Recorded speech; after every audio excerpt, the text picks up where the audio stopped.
स्वागत है आपका हमारे इस छोटी सी वीडियो में। जैसा कि आप जानते हैं कि हम क्लास 12 की एक सीरीज चला रहे हैं, जिसमें हम क्लास 12 फिजिक्स के 50 मोस्ट इंपॉर्टेंट डेरिवेशंस की वीडियोस बना रहे हैं और हर वीडियो में एक डेरिवेशन को कवर कर रहे हैं, जिसकी ये हमारी दूसरी वीडियो है, जिसमें हम लोग चैप्टर फर्स्ट के इलेक्ट्रोस्टैटिक के सबसे important derivation electric field intensity due to electric dipole at line of axis, जिसको डेरिवेशन को समझेंगे।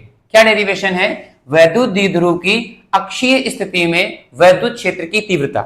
लाइन ऑफ एक्सिस और लाइन ऑफ इक्वेटोरियल को समझने का प्रयास करते हैं। अगर थोड़ी देर के लिए ये मान लीजिए कि ये हमारा इलेक्ट्रिक डायपोल है, तो इस इलेक्ट्रिक डायपोल से इसी एक्सिस पर अगर हम कोई एक पॉइंट लेते हैं, या इस डायपोल से इस एक्सिस पर इस तरफ कोई एक पॉइंट लेते हैं, तो इसको हम कहते हैं लाइन ऑफ एक्सिस।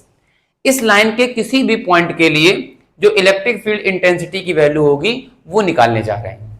अगर ये लाइन इसकी एक्सिस के परपेंडिकुलर एक लाइन हो और उस परपेंडिकुलर लाइन पर किसी भी पॉइंट पर अगर हो, तो इसको हम कहेंगे लाइन ऑफ इक्वेटोरियल या निरक्षीय स्थिति। बात समझ में आ गया? तो ये अक्षीय स्थिति और निरक्षीय स्थिति यानी कि लाइन ऑफ इक्वेटोरियल और लाइन ऑफ एक्सिस, ये दोनों ही डेरिवेशन बहुत इंपॉर्टेंट है आपके पेपर की दृष्टि से। बात समझ में आ गया? तो हम लोग आज देखेंगे लाइन ऑफ एक्सिस के लिए। तो शुरू करते हैं हमारा वीडियो।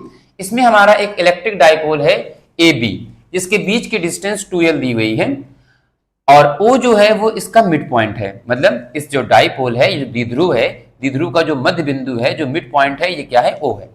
तो अगर बेटे A से B तक की जो डिस्टेंस है अगर वो 2L है, तो इसकी हाफ डिस्टेंस L होगी और हाफ डिस्टेंस L होगी।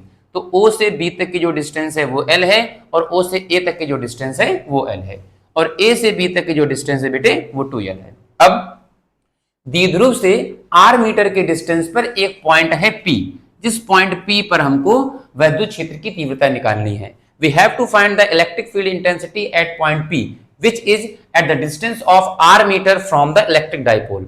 अच्छा बच्चा देखो, एक समझने वाली बात यह है कि अगर ये इलेक्ट्रिक डायपोल है और एक इलेक्ट्रिक डायपोल से R मीटर की डिस्टेंस पर कोई पॉइंट लेना है, तो मेरे साथ समस्या ये है कि इस डिस्टेंस को इस पॉइंट से कवर करें या इस पॉइंट से कवर करें। तो ना इसको इस पॉइंट से कवर करेंगे ना इस पॉइंट से कवर करेंगे, इसके मिड पॉइंट जो होगा वहां से कवर करेंगे। तो इस इलेक्ट्रिक डायपोल का जो मिड पॉइंट है बेटे वो है O। तो O से R मीटर के डिस्टेंस पर एक पॉइंट P है। अच्छा, आगे देखते हैं कि इस डायपोल पर जो हमारे चार्ज हैं वो पॉइंट A और पॉइंट B पर सिचुएटेड हैं। पॉइंट B से डिस्टेंस कितनी हो जाएगी? ये हो जाएगी R माइनस L। ये देखिए, इस पॉइंट से इस पॉइंट के बीच की डिस्टेंस R है, इस पॉइंट से इस पॉइंट के बीच की डिस्टेंस L है। तो R में जब हम L को माइनस कर देंगे तो डिस्टेंस हमारी आ जाएगी R माइनस L। ये बात समझ में आ गया? इसी तरीके से O से P तक की डिस्टेंस हमारी R है, तो जब हम इस R में इस L को प्लस कर देंगे तो डिस्टेंस हमारी A से P तक की हो जाएगी। ये बात समझ में आ गया? अगर आपको डायग्राम समझ में नहीं आता है तो आपको डेरिवेशन कभी समझ में नहीं आएगा। और जब भी हम आपको डायग्राम बताया करें और डायग्राम समझने में दिक्कत हुआ करे, तो आप इसको रिवाइंड कर लिया करें। रिवाइंड करके डायग्राम दोबारा देखा करें और उसके बाद आगे डेरिवेशन देखा करें। चलिए तो शुरू करते हैं। सबसे पहले हम बात करेंगे प्लस Q के कारण P बिंदु पर वैद्युत क्षेत्र की तीव्रता, electric field intensity due to point charge Q at P। तो E1 बराबर क्या आ जाएगा? 1/4 pi epsilon naught Q upon R square, sorry Q upon R square. तो फॉर्मूला है ना, तो यहां पे आ जाएगा R माइनस L का होल स्क्वायर, क्योंकि डिस्टेंस कितनी है? R minus L। इसी तरीके से हम E2 निकालेंगे। ये ड्यू टू प्लस Q है और वो ड्यू टू माइनस Q है। ये प्लस Q आवेश के कारण है और ये माइनस Q आवेश के कारण है। तो ये हो जाएगी 1/4 pi epsilon naught Q upon R plus L का होल स्क्वायर। देखो बेटा, एक बात समझ लो, यहां पर प्लस Q था, यहां पर माइनस Q था, लेकिन दोनों में ही हमने प्लस Q लिया है। क्यों? क्योंकि इलेक्ट्रिक फील्ड इंटेंसिटी हमारी वेक्टर क्वांटिटी है। अगर यही हमारी स्केलर क्वांटिटी होती तो हम प्लस Q की जगह पर प्लस Q लेते और माइनस Q की जगह पर माइनस Q लेते, क्योंकि जो वेक्टर क्वांटिटी होती है उसमें डायरेक्शन होती है, तो प्लस माइनस नहीं ली जाती। अब सर अगर डायरेक्शन होती है तो कहां होती है? जब हमने ये चैप्टर पढ़ाया था तब आपको बताया था कि जो प्लस डायरेक्शन, जो प्लस चार्ज होता है, प्लस चार्ज के लिए इलेक्ट्रिक फील्ड की डायरेक्शन उससे बाहर की तरफ होती है। तो जो डायरेक्शन होगी वो क्या होगी? प्लस है तो B से P की तरफ। तो in the direction of BP, B से पी की ओर, ठीक है। आप हिंदी मीडियम में लिख सकते हैं बी से पी की दिशा में। और E2 जो है उसकी क्या हो जाएगी, तो देखो E2 तुम्हारा क्या है, माइनस क्यू के कारण है, और माइनस क्यू से अंदर की तरफ होगी, तो क्या होगा, इन the direction of P A, Hindi medium वाले लिख सकते हैं पी से ए की दिशा में। अब एक बात देखें, इस पर्टिकुलर पॉइंट पी पर मेरे पास में दो इलेक्ट्रिक फील्ड इंटेंसिटी हैं जो एक दूसरे के अपोजिट हैं। अगर ये अपोजिट हैं और हमको इनका परिणामी निकालना है, हमको नेट निकालना है, तो हमें दोनों को माइनस करना पड़ेगा। ध्यान रखना, अगर किसी एक पॉइंट पर दो वेक्टर एक ही डायरेक्शन में होते हैं तो इनका रिजल्टेंट निकालने के लिए दोनों वेक्टर को प्लस कर दो। अगर किसी एक पॉइंट पर दो वेक्टर एक दूसरे से अपोजिट डायरेक्शन में हैं तो इनका रिजल्टेंट निकालने के लिए दोनों को माइनस कर दो। और अगर कोई दो किसी मतलब अलग अलग डायरेक्शन पर हैं, किसी पर्टिकुलर एंगल पर हैं, तो फिर बेटे हमें इनका क्या करना पड़ेगा, कंपोनेंट करना पड़ेगा। जब हम लोग लाइन ऑफ इक्वेटोरियल देखेंगे तो फिर वहां पर हम देखेंगे किस प्रकार से हम लोग कंपोनेंट कर रहे हैं। चलो, यहां पर हमें कंपोनेंट करने की नीड नहीं है, दोनों एक दूसरे से अपोजिट डायरेक्शन में, दोनों को माइनस कर लेंगे, ठीक है। माइनस करने के साथ में मेरे पास में एक समस्या ये होती है कि माइनस करते समय हमको ये देखना पड़ता है कि E1 और E2 में कौन सा बड़ा है। भाई बड़े वाले से छोटे वाले को माइनस करना है, तो इस कंडीशन पर आपका E1 बड़ा है, E1 वेक्टर, और E2 वेक्टर आपका छोटा है। E1 क्यों बड़ा है, E2 क्यों छोटा है, ये देख लीजिए। आपको पता है कि जो E होता है ये प्रोपोर्शनल होता है किसके, Q के, और जो इलेक्ट्रिक फील्ड इंटेंसिटी होती है ये इनवर्सली प्रोपोर्शनल होती है R स्क्वायर के। यानी अगर डिस्टेंस बढ़ेगी तो इलेक्ट्रिक फील्ड इंटेंसिटी कम होगी। Plus Q charge P point से पास में है और minus Q charge plus Q से 2L मीटर डिस्टेंस दूर है, तो ये दूर है और ये पास में है, तो जो पास में है उसकी इलेक्ट्रिक फील्ड इंटेंसिटी ज्यादा होगी और जो दूर है उसकी इलेक्ट्रिक फील्ड इंटेंसिटी कम होगी। तो यहां पे कितना आएगा बेटे, यहां पर आ जाएगा E वेक्टर बराबर 1/4 पाई एप्सिलॉन नॉट, E1 की वैल्यू लिख रहे हैं, Q upon R minus L का whole square minus 1/4 pi epsilon naught Q upon R plus L का होल स्क्वायर। ये बात समझ में आ गया होगा, दोनों चूंकि अपोजिट डायरेक्शन में थे तो दोनों का रिजल्टेंट निकालने के लिए दोनों को माइनस कर दिया। आगे देखते हैं, आप लोग अच्छे से देखते चलें, आपको बिल्कुल समझ में आ जाएगा। आगे देखते हैं, E वेक्टर बराबर, अब देखो बेटा ध्यान से, इन दोनों में Q यहां पर भी है, Q यहां पर भी है, 1/4 पाई एप्सिलॉन नॉट यहां पर भी है और 1/4 पाई एप्सिलॉन नॉट यहां पर भी है, तो ये क्या है, हमारा कॉमन है, इसको बाहर निकाल लेंगे, तो Q/4 pi epsilon naught common आ जाएगा।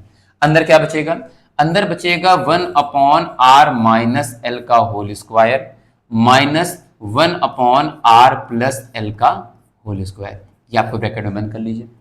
E वेक्टर बराबर Q/4 पाई एप्सिलॉन नॉट, जब इसको सॉल्व करेंगे बेटे तो देखो ये डिनोमिनेटर में है तो इनको मल्टीप्लाई कर लेंगे, R माइनस L का स्क्वायर और यहाँ पर बच्चा आ जाएगा R प्लस L का स्क्वायर।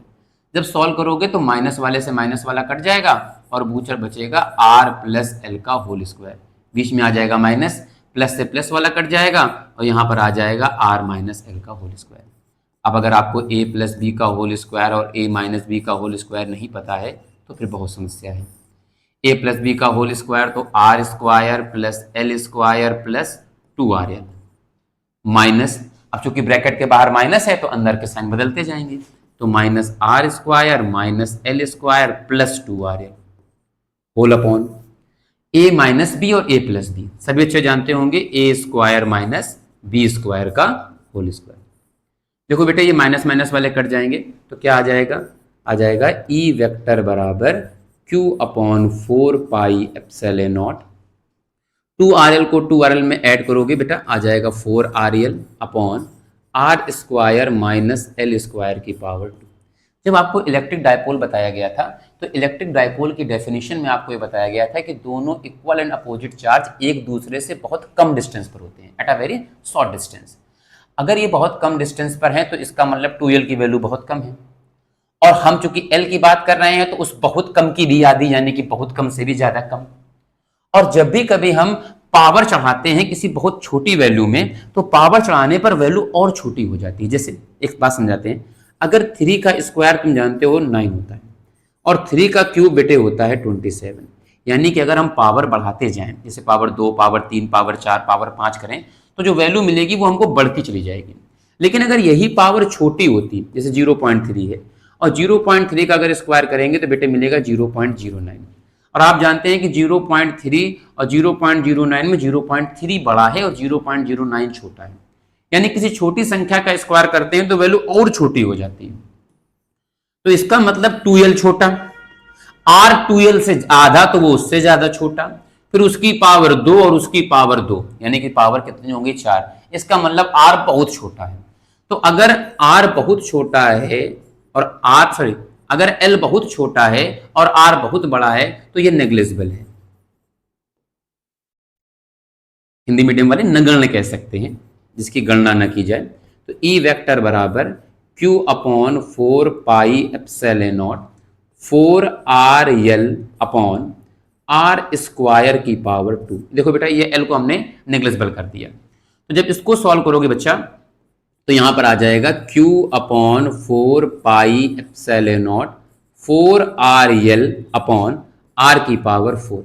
ये ऊपर वाले R से हम इसको काट सकते हैं, तो यहां पर आ जाएगा R की पावर 3। ये समझ में आ रहा होगा। अब आप लोगों ने इलेक्ट्रिक डायपोल मूवमेंट का एक फार्मूला पढ़ा होगा, क्या पढ़ा था? चूंकि P बराबर होता है 2QL, क्या होता है? P बराबर 2QL। मेरे पास वहां पर जगह नहीं है तो बचा वाला हम यहां पर कर दे रहे हैं, या तो नेक्स्ट पेज पे कर दे रहे हैं। क्या आया था हमारा आया था E बराबर Q upon 4 pi epsilon not 4RL upon R की पावर 4 था। देखिए ये लास्ट पेज पर यही था, Q upon 4 pi epsilon not 4RL upon R की पावर 4।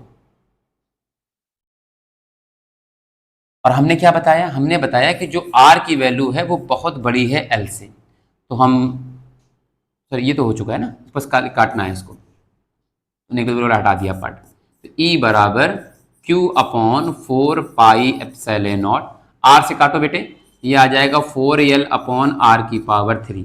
और चूंकि हम जानते हैं कि P बराबर होता है बच्चा 2QL, तो E बराबर हो जाएगा, इसको लिख सकते हो 1 अपॉन 4 पाई एप्सिलॉन नॉट, 4 को लिख सकते हो 2 इंटू 2, ये आ जाएगा Q और ये हो जाएगा L अपॉन RQ।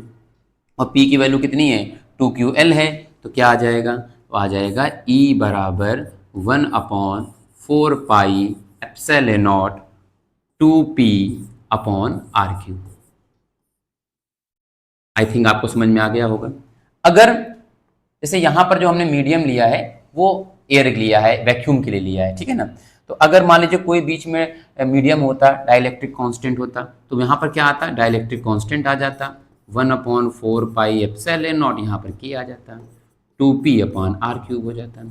यही के की वैल्यू एयर और वैक्यूम के लिए 1 होती है, तो ये आ जाएगा। ये किसके लिए है बच्चा? ये है एयर के लिए और ये है किसी मीडियम के लिए। हमें लगता है आपको ये बात समझ में आ गई होगी। तो इसी प्रकार से मेहनत करते रहिए। मिलते हैं हमारी अगली वीडियो में, जिसमें हम किसी दूसरे बहुत इंपॉर्टेंट डेरिवेशन को देख रहे होंगे। Till then good bye.